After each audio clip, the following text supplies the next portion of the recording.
Symbiosis स्कूलमध्ये leaf आर्टच्या माध्यमातून विद्यार्थ्यांच्या नवनिर्मितीला चालना. संस्कार शिबिरांतर्गत 6वी व 7वीच्या विद्यार्थ्यांनी लीप आर्टच्या माध्यमातून नवनिर्मितीचा आनंद घेतला.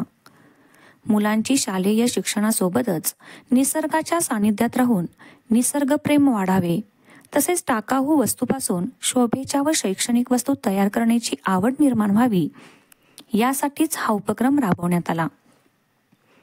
विविध पानांच्या मदतीने विद्यार्थ्यांनी विविध पक्षी व वस्तू अशा लक्षवेधी कलाकृती तयार केल्या.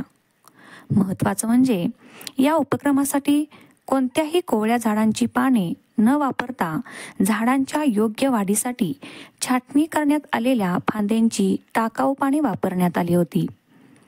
या उपक्रमाच्या माध्यमातून विद्यार्थ्यांच्या विचारशक्तीला व कल्पनाशक्तीला चालना मिळाली. आजकाल विद्यार्थ्यांना असलेले टीव्ही व मोबाईलचे वेड कमी करण्यासाठी असे उपक्रम घेतले तर मुलं यामध्ये गुंतवून त्यांच्यामध्ये नवनिर्मिती करण्याची कला विकसित होईल, असे प्रतिपादन आमच्या शाळेच्या मुख्याध्यापिका सौ कविता कागिनकर यांनी केले. या उपक्रमासाठी प्रियंका पवार यांचे विशेष सहकार्य लाभले. तसेच शाळेचे सर्व शिक्षक व शिक्षकेतर कर्मचारी यांच्या सहकार्याने उपक्रम यशस्वीरित्या पार पडला.